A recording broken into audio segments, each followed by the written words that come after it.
चलिए, कल हम लोग जो है भाग 1 देख चुके थे। कल 1 से लेकर 4 तक मैंने बता दिया था। आज हम लोग भाग 2 देख रहे हैं। मतलब भाग 2 में किसकी चर्चा है?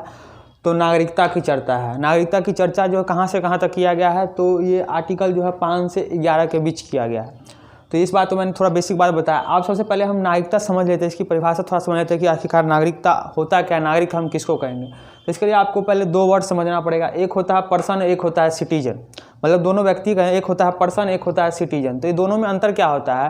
जैसे कि पर्सन जो कोई भी, जैसे बाहर का, विदेश का कोई घूमने आया हमारे भारत में, कहीं भी भारत में घूम रहा है, कुछ समय के लिए रहने के लिए आया, तो वो कहलाता है पर्सन। लेकिन जो सिटीजन होता है, जो नागरिक होता है, ये इसको कुछ विशेष अधिकार दिए जाते हैं सरकार की तरफ से। जैसे कि उसको जो है नौकरी में समानता का अधिकार होता है, उसको भारत में कहीं बसने का अधिकार होता है, उसको सरकार के खिलाफ बोलने का अधिकार होता है।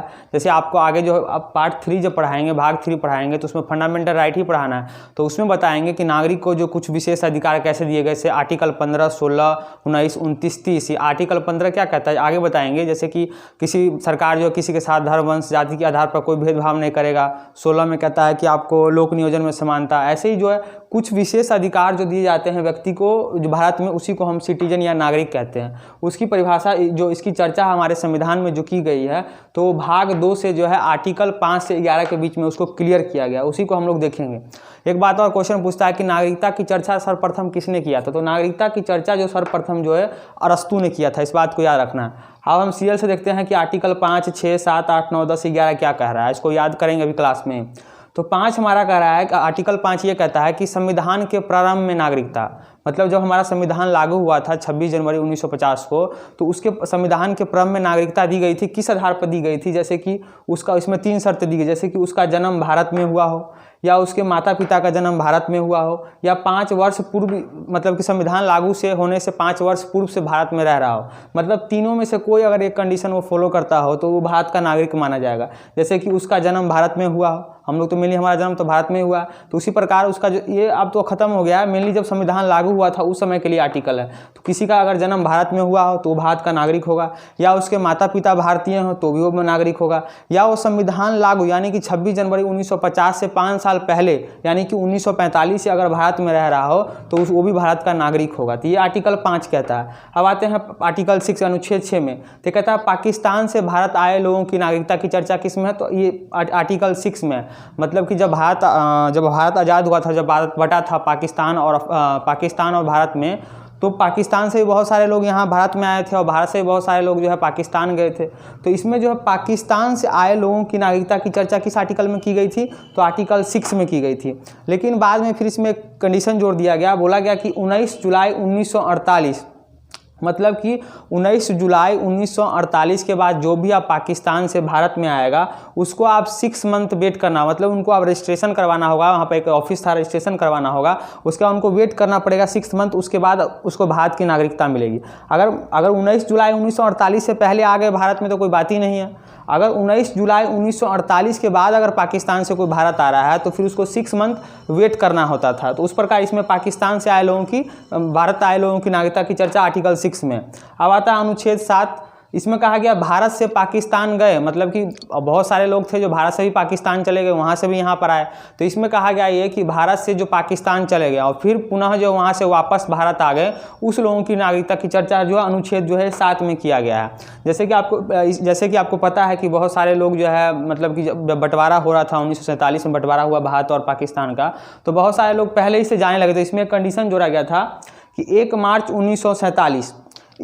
1947 के बाद जो भी आप, मतलब पाकिस्तान चले गए हो या उसके बाद अगर भारत आए तो उनको 6 मंथ वेट करना होगा। तो इसमें यही कहा गया था भारत से पाकिस्तान गए और पुनः भारत अगर वापस लौट आए तो उन लोगों की, उनकी चर्चा किस आर्टिकल में है? तो उसकी चर्चा जो आर्टिकल 7 में। अब आता है आर्टिकल 8 यानी अनुच्छेद 8। इसमें भारत से बाहर जन्म लेने वाले लोगों की नागरिकता की चर्चा की गई है। बेसिकली जो है स्वतंत्रता सेनानी हमारे जो थे, जरूरी थोड़ी कि भारत में सब स्वतंत्रता सेनानी थे, कुछ ऐसे स्वतंत्रता सेनानी भी थे जो भारत से बाहर लड़के जो भारत की आज़ादी की लड़ाई लड़ रहे थे। तो उनका अगर, मतलब कि बाल बच्चा अगर वहाँ पर उत्पन्न होता है, जो पैदा होता है, तो क्या उसको नागरिकता कैसे मिलेगी? तो उसी की चर्चा जो आर्टिकल 8 में की गई है कि भारत से बाहर पैदा होने वाले बच्चों की नागरिकता की चर्चा अनुच्छेद 8 में की गई थी। ये सब अब खत्म है। तो अब अनुच्छेद 9 में, तो इसमें विदेशी नागरिकता, अगर आप विदेशी नागरिकता को लेते हैं, सपोज दैट अभी हम इंडियन हैं तो हमारी इंडियन थी, अगर हम मान लीजिए सपोज दैट चलाते हैं कनाडा की नागरिकता लेते हैं तो हमारी जो भारतीय नागरिकता होगी वो स्वतः समाप्त हो जाएगी। अगर हम जैसे किसी और देश की नागरिकता लेते हैं कि हम मान लीजिए हम कनाडा या यूएसए कहीं की अगर नागरिकता लेते हैं तो हमारी नागरिकता जो है स्वयं समाप्त हो जाएगी। तो उसकी चर्चा यही 9 में की गई है। 10 में ये कहा गया है कि नागरिकता आपका तब तक बना रहेगा, भारतीय नागरिकता आपका तब तक बना रहेगा जब तक आप कोई देश विरोधी कार्य नहीं करते हैं। ये इसलिए अगर ये नहीं होता, सोचिए मान लीजिए सपोज अगर ये नहीं होता, ये नहीं लिखा होता तो मान लीजिए अगर हम सरकार की नीतियों के खिलाफ बोलते तो सरकार की नीतियों के खिलाफ बोलने का अधिकार जो है सिर्फ नागरिकों को है भारत में, तो और किसी को तो है नहीं, पर्सन को है नहीं, जो विदेशी नागरिक जो विदेशी लोग हैं। तो मान लीजिए अगर हम बोलते, चाहे कोई विपक्षी है, मान लीजिए जो सरकार में होता है पक्ष और विपक्ष होता है, तो विपक्ष होता तो विपक्ष का मान लीजिए नागरिकता ही समाप्त कर देता। तो नागरिकता अगर समाप्त कर देगा तो किसी को तो फिर अगर विपक्ष का नागरिकता ही समाप्त हो गया तो इलेक्शन भी नहीं लड़ सकता है। तो ये सबको ध्यान रखते हुए जो अनुच्छेद 10 में जोड़ा गया कि नागरिकता आपका तब तक बना रहेगा जब तक आप कोई देश विरोधी कार्य नहीं करते हैं। जैसे देश विरोधी कहने का मतलब ये हो गया कि सपोज दैट अभी भारत और चीन का अगर युद्ध हो जाए और हम जो उस समय जाके जो है आप चीन का मान लीजिए कुछ सपोर्ट कर रहे हैं इधर से, तो ऐसे में क्या है, देश विरोधी कार्य हम कर रहे हैं। तो इस प्रकार हमारी नागरिकता 10 जो कहता है कि अगर आप जब तक देश विरोधी कार्य नहीं करते हैं तब तक आपकी नागरिकता बनी रहेगी। और अनुच्छेद 11 में क्या कहता है, नागरिकता पर कानून बनाने का अधिकार किसको दिया गया है, संसद को दिया गया है। मतलब कि इस पर अनुच्छेद 11 में लिख दिया गया कि नागरिकता पर जो कानून बनाना है, कानून बनाने का अधिकार किसको है, संसद को। संसद यानी कौन, लोकसभा, राज्यसभा प्लस राष्ट्रपति, यही चर्चा है। तो ये हमारा था 5 से लेकर 11 तक। अब इसको बेसिकली याद कैसे करना है, जैसे 5 देखिए, संविधान के प्रारंभ में नागरिकता, याद करने का 5 ट्रिक यही है कि देखिए ट्रिक क्या रखना, 2 बार सोचना है। 5 में क्या है, संविधान के प्रारंभ में नागरिकता। 6 में क्या है, पाकिस्तान से भारत आए लोगों की नागरिकता। 7 में क्या है, अगर भारत से दोबारा चले गए और फिर अगर भारत में आ गए तो उसकी नागरिकता। 8 में क्या है, भारत से अगर बाहर कोई जन्म ले रहा है, भारत से बाहर जन्म लेने वाले बच्चों की नागरिकता।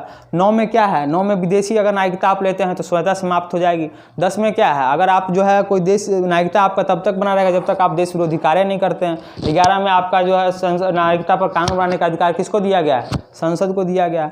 उसी के तहत जो आप नागरिकता, संसद ने कानून बनाया, सबसे पहला कानून जो बनाया था नागरिकता अधिनियम 1955 आया था। नागरिकता अधिनियम तो 1955 आया था। इसमें संशोधन जो हुआ 1986, 92, 2003, 5, 15, 19 इसमें जो है संशोधन हुआ है। तो अब नागरिकता जो हमको कितने आधार पर मिलती है, इसमें चर्चा, इसमें बताया गया कि नागरिकता कितने आधार पर हमको मिल सकती है। तो नागरिकता जो मिलती है हमको 5000 पर नागरिकता मिलती है, जन्म के आधार पर, वंश के आधार पर, पंजीकरण के आधार पर, देशीकरण के आधार पर, क्षेत्र समाविष्टि के आधार पर। इसको आप क्लियर करते हैं कि आखिरकार ये कह क्या रहा है।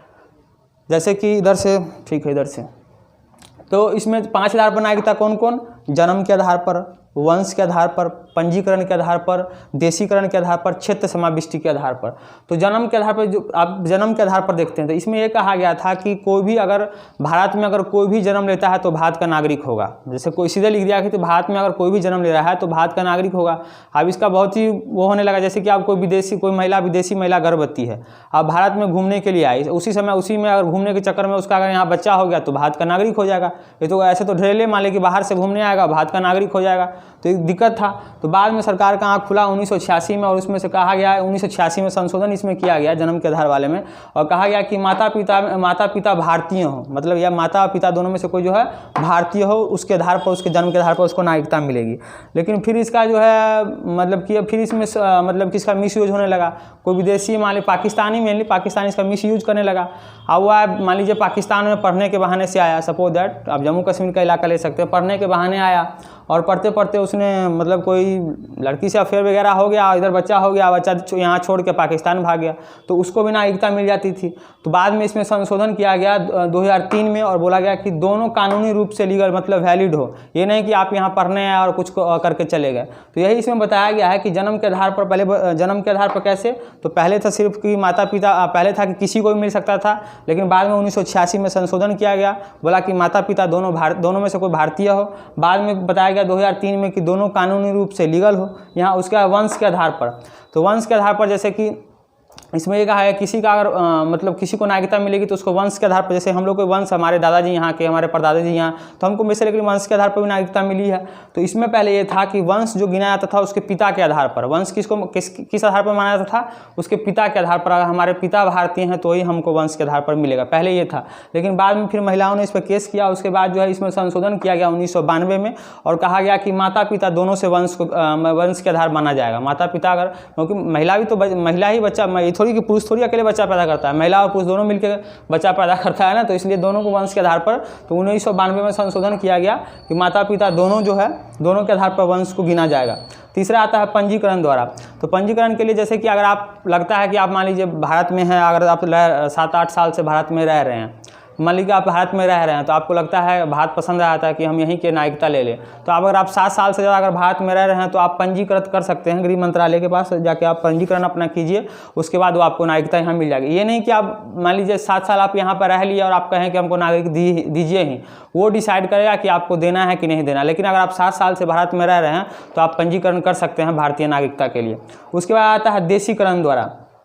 जैसे कि मान लीजिए देशीकरण का मतलब है कोई व्यक्ति है जो कला में मतलब कि फेमस है या कोई विज्ञान में कोई फेमस है, तो मान लीजिए सपोज दैट कि जैसे कोई कला में, जैसे कि अदनाम थामी को नाम सुनेंगे पाकिस्तान का, तो उसका एक कला है, सिंगिंग है, सिंगर है, तो वो कला में वो रुचि रखता है। उसके इसमें ये भी कहा है जैसे कोई कला है, कोई विज्ञान है, कोई भारतीय भाषा, जो हमारी 8वीं अनुसूची में जो 22 भाषा है, उस 22 भाषाओं में से किसी एक भाषा का ज्ञान रखता हो, चाहे हिंदी हो, चाहे आपको मैथिली हो, संथाली हो, बोडो हो, कुछ हो, अगर जानता हो और 10 साल से भारत में रह रहा हो, तो उसको देशीकरण के तहत जो उसको नागरिकता मिल जाएगी। जैसे अदनाम थामी को, उसको कैसे नागरिकता मिली? ऐसे ही मिली क्योंकि वो कला भी मतलब उस कला में सिंगिंग करता था, उसके बाद भारतीय भाषा का जानकार तो है ही है हिंदी, उसके बाद 10 साल से भारत में रह ही रहा है, तो उसको इसी प्रकार मिली। दूसरा 5वां है क्षेत्र समाविष्टि द्वारा। क्षेत्र समाविष्टि मतलब कह रहे हैं कि जैसे कि मान लीजिए सपोज दैट हम किसी विदेशी राज्य को अगर भारत में मिला लेते हैं तो उसको भी तो नागरिकता देंगे ना। जैसे कि सपोज दैट अभी हम अगर मान लीजिए पाकिस्तान को भारत में मिला लेते हैं तो उसको भी तो नागरिकता देंगे। तो वो अभी तो इसमें क्षेत्र समाविष्टि कहने का मतलब जैसे एग्जाम्पल में ले सकते हैं सिक्किम। तो सिक्किम तो कल भी आपको बताया था कि एक स्वतंत्र कंट्री था, उसको 36वां संविधान संशोधन किया गया 1975 में, उसके भारत का राज्य बना था। तो उसी को सिक्किम को 16 मई 1975 को हमारा बना था, उसको हम लोगों ने नागरिकता दिया। तो यही 5 तरीका है। कौन कौन? तो पूछता कितना तरीका है? 5 तरीका। जन्म के आधार पर, वंश के आधार पर, पंजीकरण के आधार पर, देशीकरण के आधार पर और क्षेत्र समाविष्टि के आधार पर। इसको याद रखना। उसके बाद हम आता है कि नागरिकता तो मिल जाए, नागरिकता त्यागने का नागरिकता कितने तरीके से आपकी जा सकती है, उसका भी 3 तरीका है। एक होता है आप स्वयं त्याग कर दीजिए। सपोज दैट अभी हम भारत के नागरिक अगर हम स्वयं अनाउंस कर दें कि हम भारत के नागरिक हम नहीं रहना चाहते हैं तो हम त्याग सकते हैं। या बर्खास्तगी द्वारा, जैसे आप किसी विदेश या हम सपोज दैट अगर हम किसी विदेश की नागरिकता लेते हैं तो स्वयं हमारा बर्खास्त, हमको भारतीय नागरिकता से बर्खास्त कर दिया जाएगा। तीसरा वंचित द्वारा, मतलब हमको वंचित कर दिया जाएगा। जैसे कि हम अगर कोई देश विरोधी कार्य में लिप्त है तो हमारी नागरिकता छीन सकती है। या सपोज दैट हम पागल वागल हैं तो हमारी नागरिकता भी छीनी जा सकती है, क्योंकि पागल कुछ भी कर सकता है ना, इसलिए उसकी नागरिकता छीनी जा सकती है। तो नागरिकता समापन के 3 तरीके हैं। कौन कौन? पूछता है कौन कौन? त्याग द्वारा, बर्खास्तगी द्वारा और वंचित द्वारा। तो ये मैंने आपको नागरिकता 5 से लेकर 11 तक पूरा समझा दिया। अगर एक बार और कहीं उसके बाद ये समझाता हूँ, पहले एक बार और समझा दूंगा। नागरिकता की चर्चा किस में है? भाग 2 में, 5 से 11 के बीच में। 5 क्या है? संविधान के प्रारंभ में नागरिकता, उसका जन्म अगर भारत में हुआ, उसके माता पिता अगर भारत में हो, संविधान लागू से 5 वर्ष पूर्व से भारत में रह रहा हो। 6 में पाकिस्तान से आए भारत लोगों की नागरिकता। 7 में भारत से पाकिस्तान चले गए, पुनः अगर भारत में आ गए तो उन लोगों की नागरिकता। 8 में अगर भारत से बाहर कोई जन्म ले रहा तो उसकी नागरिकता की चर्चा। 9 में अगर आप विदेशी नागरिकता लेते हैं तो आपकी नागरिकता स्वतः समाप्त हो जाएगी। 10 में अगर आपका नागरिकता तब तक बना रहेगा जब तक आप कोई देश विरोधी कार्य नहीं करते हैं। 11 में नागरिकता बनाने का अधिकार, जो कानून नागरिकता पर कानून बनाने का अधिकार संसद को दिया गया है। उसके नागरिकता अधिनियम सबसे पहले कब आया? 1955 में आया संशोधन। 1986, 92, 2003, 5, 2015, 2019 में इसमें संशोधन हुआ। तो 5 तरीका कौन कौन है? जन्म के आधार पर, वंश के आधार पर, पंजीकरण के आधार पर, जो है देशीकरण के आधार पर, क्षेत्र समाविष्टि के आधार पर। ठीक है, तो ये हो गया। अब हम नागरिकता समापन का तरीका हो गया, त्याग द्वारा, बर्खास्तगी द्वारा, वंचित द्वारा, ये हो गया नागरिकता खत्म। अब हम इसमें कुछ वर्ड है उसको समझ लेते हैं। जैसे कि NRI, आप लोगों ने बहुत सुना होगा NRI। तो NRI इसका फुल फॉर्म क्या होता है? तो नॉन रेसिडेंट इंडियंस, मतलब इसको हिंदी में कहते हैं अनिवासी भारतीय। जैसे कि सपोज दैट हम अगर अभी सपोज दैट 1-2 महीना के लिए चले जाएं, मान लीजिए इंग्लैंड घूमने, चाहे इंग्लैंड चल जाए, चाहे USA चल जाए, कहीं चल जाए, तो हम तो NRI नहीं कहलाएंगे, हम तो इंडियन ही कहलाएंगे। लेकिन अगर वही सपोज दैट हम 6 महीने से ज़्यादा अगर हम अमेरिका में रुक गए तो फिर हमको यहाँ से गृह मंत्रालय को रिपोर्ट करना होगा और हमको फिर एक कार्ड मिलेगा। कार्ड कौन सा मिलेगा? NRI का, नॉन रेसिडेंट इंडियंस। हमारे जो भारत के जो बहुत सारे लोग जो है विदेश में जाए, आप यहाँ पर मिडिल ईस्ट का जो कंट्री है, Saudi Arab, Yemen, Oman, UAE, Qatar, Bahrain, ये सब में क्या है, हमारे बहुत सारे लोग वहाँ पर रहते हैं, तो उनको वहाँ पर काम करते हैं, तो उन्हीं के लिए बनाया गया NRI, इसको कहता है नॉन रेसिडेंट इंडियंस, अनिवासी भारतीय। इसको जो है, इनको जो अगर 6 मंथ से अगर हम बाहर रह रहे हैं तो हमको फ्री कार्ड लेना पड़ेगा। और इनको सभी जो भारत के नागरिक को जो अधिकार होता है, मेनली सभी अधिकार इनको भी होता है। जैसे उनको भी वोट डालने का अधिकार होता है, वो भी भारत में किसी संवैधानिक पद पर जा सकते हैं, वो भी राष्ट्रपति बन सकते हैं, वो भी मुख्यमंत्री बन सकते हैं, वो भी किसी भी संवैधानिक पद पर जा सकते हैं, वो भी, उनके बच्चे भी भारत में शिक्षा ग्रहण कर सकते हैं। इनमें सबसे अच्छा क्या है, इनको टैक्स फ्री किया गया। अगर ये बाहर में अगर इनको जो है, इनके जो पैसे भेजते हैं भारत में, तो इनकी आमदनी पर कोई टैक्स नहीं लगता है। मेनली अगर हम लोग अभी कमाते हैं, अगर हम लोग यहाँ पर कोई जॉब करते हैं, तो एक लिमिट अगर 8 लाख से ऊपर हमारा सालाना आ जाता है तो हम पे टैक्स लगता है। लेकिन अगर ये यहाँ पर क्या कहते हैं, यहाँ पर जो अगर वेतन कर रहे हैं तो इनका टैक्स फ्री होता है। टैक्स फ्री इनके लिए सुविधा के लिए किया गया है, क्योंकि विदेश से डायरेक्ट पैसा हमारे भारत में भेजते हैं, तो इसलिए इन पर टैक्स फ्री किया गया है। तो NRI इसको समझ गए। दूसरा आता है PIO। इसको कहते हैं person of Indian origin. Person of Indian origin, इसको हिंदी में कहते हैं भारतीय मूल के नागरिक। आपने सुना होगा भारतीय मूल के नागरिक, कल्पना चावला के बारे में एग्जाम्पल में हम लिख दिए हैं, कल्पना चावला कहते हैं भारतीय मूल के नागरिक। इसका कहने का मतलब क्या है कि सब कभी ना कभी कोई, अगर हम जैसे कि सपोज दैट अभी हम भारत के नागरिक हैं, भारत के भी नागरिक हैं, सपोज दैट अभी हम कुछ हो जाए, मतलब हम आगे चल के कुछ बन जाए, और उसके बाद हमको चाहे हमारी मान लीजिए कुछ जॉब हो जाए, इंजीनियरिंग वगैरह, सपोज दैट मान लीजिए कोई अच्छा खासा हम अगर इंजीनियर होते, हम चले जाते आपको अमेरिका, और वहाँ की हम नागरिकता ले लेते, तो नागरिकता ले लेते, तो हम अब अमेरिका और ब्रिटेन यहाँ का नागरिकता कौन लेगा? जो एकदम आर्थिक रूप से ठीक है, जो पढ़ा लिखा वही लेगा। तो उनके लिए एक सुविधा दिया गया PIO, जिसको PIO कार्ड होता है, जो गृह मंत्रालय देता है, पर्सन ऑफ इंडियन ओरिजिन, जिसको कहते हैं भारतीय मूल के नागरिक। पर्सन ऑफ इंडियन ओरिजिन एक कार्ड होता है।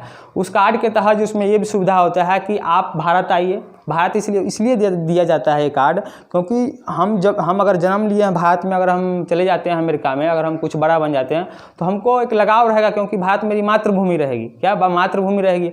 और हम यहाँ पर आएंगे जब घूमने के लिए, तो अगर हमको यहाँ फ्री होगा। जैसे PIO का मतलब क्या है? अगर PIO जैसे कि आप अगर अभी भारत से अगर बाहर जाते हैं, तो भारत से अगर किसी बाहर जाते हैं, तो आपको यहाँ से क्या लेना होता है? यहाँ से आपको लेना होता है, अगर किसी भारत विदेशी राज्य में जा रहे हैं, तो वहाँ से लेना होता है आपको वीज़ा। लेकिन इन लोगों को क्या होता है कि अगर यहाँ PIO जिनको कार्ड मिलता है, अगर वो भारत में आते हैं, तो उनको किसी वीज़ा की ज़रूरत नहीं होती है, कोई वीज़ा नहीं जरूरत होती है। पहले इसको क्या था कि इसमें जो वीज़ा, इन लोगों को 6 मंथ की छूट होती थी। आप 6 मंथ भारत में आइए, कहीं भी रहिए, आपको वीज़ा की ज़रूरत नहीं है। लेकिन जैसे ही 6 मंथ पूरा होगा, फिर आपको अपनी रिपोर्ट एक संस्था होती थी, संस्था का नाम है FRRO, मतलब फॉरेनर्स रीजनल रजिस्ट्रेशन ऑफिस। वहाँ 6 महीने के बाद आपको रिपोर्ट करना पड़ता था कि हम यहाँ पर हैं, मतलब भारत में इस जगह पर हैं, फलाने काम से हैं। तो अब इसको 2015 में जो है इसको समाप्त कर दिया गया। इसकी जगह क्या ला दिया गया? OCI, जिसको कहते हैं ओवरसीज सिटीजन ऑफ इंडियन। इसमें क्या है कि इसका मतलब इसको खत्म करके इसको लाया गया। इसमें अब लाइफ लॉन्ग वीज़ा है, आप यहाँ पर आइए, आप जब तक रहिए, आपको कोई ज़रूरत नहीं है, कोई रिपोर्ट जाने की ज़रूरत नहीं है। लेकिन इसमें जो है दो देश को नहीं शामिल किया है, दो देश के व्यक्ति को ये सुविधा नहीं मिलती है, बांग्लादेश और पाकिस्तान। इसमें अगर आपको लगता है कि अब मान लीजिए अब हम यहाँ पर आए, जिसको ओवरसीज सिटीजन ऑफ इंडियन, अगर हम यहाँ पर आएँ और हम लोग लगता है यहाँ पर घूमें 2-3 साल आए, फिर लगा कि हम भारत की नागरिकता दोबारा ले लें, तो आप अगर 5 साल भारत में रहते हैं, तो आप पंजीकरण कर सकते हैं और आपको भारत की नागरिकता मिल जाएगी। अगर एक बार और बोलिएगा तो एक बार और समझा देंगे। NRI, PIO, OCI। NRI का मतलब हो गया नॉन रेसिडेंट इंडियंस, अनिवासी भारतीय। अगर 6 मंथ से बाहर अगर भारत में रहते हैं, तो आप NRI कहलाते हैं, आपको NRI कार्ड मिलता है। PIO, person of Indian origin, भारतीय मूल के व्यक्ति। अगर आप मान लीजिए किसी विदेश में चले जाते, भारत के हैं और किसी विदेश में चले गए, वहाँ की नागरिकता ले ले, तो आपको PIO का ये कार्ड मिलता था, पर्सन ऑफ इंडियन ओरिजिन। लेकिन इसमें एक सिस्टम ये था कि आपको अगर भारत आते हैं, तो प्रत्येक 6 महीने के बाद अगर आपको एक संस्था है FRRO, foreigners regional registration office, वहाँ पर जाके रिपोर्ट करना होता था। 2015 में इसको खत्म कर दिया गया और इसकी जगह ला दिया गया OCI, जिसको कहते हैं ओवरसीज सिटीजन ऑफ इंडियन। इसमें लाइफ लॉन्ग वीज़ा है, कोई रिपोर्ट की ज़रूरत नहीं है। अगर इसमें, लेकिन इसमें 2 देश शामिल नहीं है, बांग्लादेश और पाकिस्तान। अगर आप यहाँ रहते हैं, पंजीकरण के 5 साल पंजीकरण कीजिए और 5 साल तक यहाँ रहे, तो आपको जो है भारतीय नागरिकता मिल जाएगी। यही हमारा नागरिकता था, नागरिकता खत्म। कल हम लोग पार्ट 3 स्टार्ट करेंगे, मतलब फंडामेंटल राइट, क्या कहते हैं, आपको 12 से लेकर 35 तक। चलिए, जय हिंद।